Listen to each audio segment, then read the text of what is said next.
The Scholar Development Office is a relatively new specialized office that focuses on what students who have big ambitions and big dreams for their education might be able to complete. So we offer several things that will inspire outstanding students to go above and beyond what a typical undergraduate might do. The two major areas are in research and overseas travel. And out of those experiences, then we also hope that these students will apply for major national and international awards, such as the Rhodes and the Truman and the Goldwater and others, programs that OSU students have been very successful in over the past 10 or 15 years.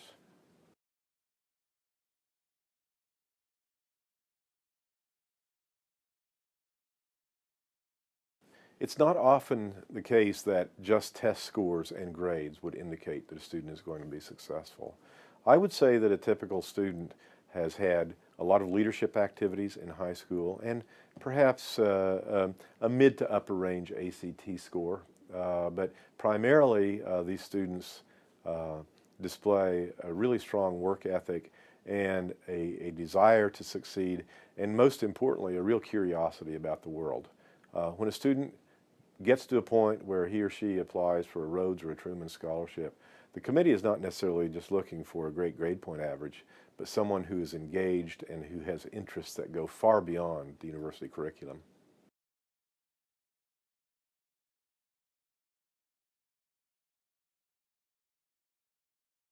Be prepared to take advantage of everything that's here. I've observed that the students who come in prepared to explore and to join are always get off to a better start.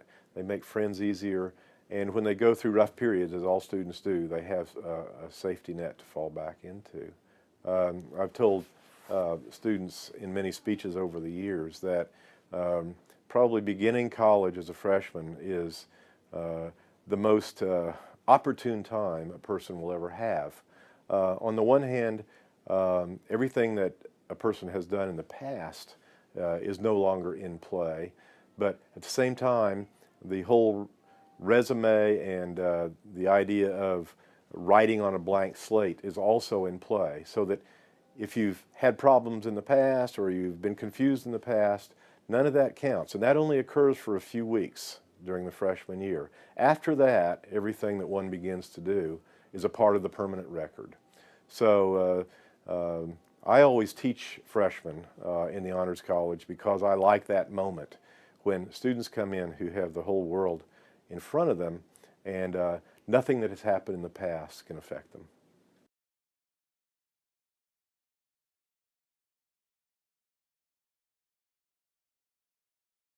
Everyone who's interested in these programs needs to be aware that that is what most of the students experience, because these are such difficult competitions that a very low percentage of students actually win. So the real goal is to broaden everyone's resume who tries for these things, with the idea that all the intangible benefits of learning writing skills, debate skills, traveling, doing research will pay off big time. We're always thrilled when someone wins one of these scholarships, but I think the record of all of those who've strived to win and have gone on to do great things is really the legacy of the program that I'm most proud of.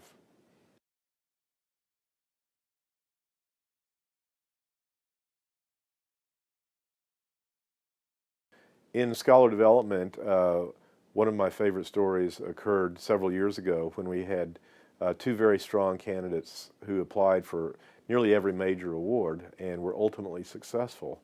The interesting thing about them is they were completely different types of students. The first, Joel Halcomb, came to OSU from a very interesting background. He arrived here as a 21-year-old non-traditional freshman. He was an electrician at the time. He had been raised in a very kind of a nomadic existence, moving regularly, and in a situation that really, in an official way or in a formal way, didn't promote higher education that much. Everyone was expected to be well-read, etc., but having to go to college, etc., was not necessarily a part of the whole system. So at the age of 21, he was on a job in Stillwater and was intrigued by what college students were doing and decided to enroll, which he did as a math and history double major. He was a very successful student. He won a couple of research awards. He ended up going overseas during his junior year on a Bailey Scholarship, which OSU provided. He discovered some things about his interest in history while he was in York, England, where he took this scholarship. When he returned, he used that information to apply for a Gates Cambridge scholarship, which is one of the most prestigious in the world, and which he won. He then went to Cambridge, where he was assigned to study under the world's preeminent history teacher, history scholar in his field. So he went from being an apprentice electrician to that situation in Cambridge in 5 short years. And that, I think, illustrates what is possible and the kind of atmosphere that OSU has to cultivate someone like him. Ashley Hildebrand, on the other hand, came from a family that had a strong tradition of higher education. She was trained in high school to study at a very high level. She came here and became one of our best chemical engineering majors, which she combined with a chemistry minor, an environmental studies minor, and a philosophy minor, and became one of our best ever candidates.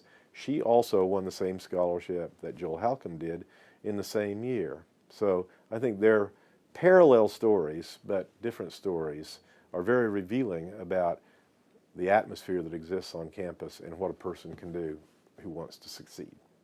Another favorite story is of 2 students also applying for awards during the same year, one of whom had the knack for winning awards at a very high rate. I think he won 4 major national and international awards, Brian McLaughlin, and ended up studying for a PhD, receiving a PhD in electrical engineering at Cambridge with a Marshall Scholarship.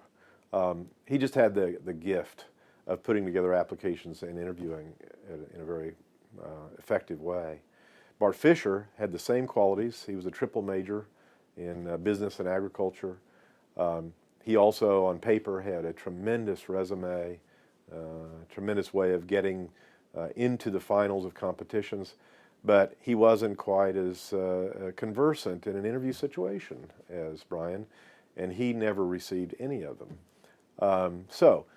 OSU knew that Bart's dream was to study overseas and gave him enough money so that he could go over and receive a master's at Cambridge, which he did, and now he's enormously successful.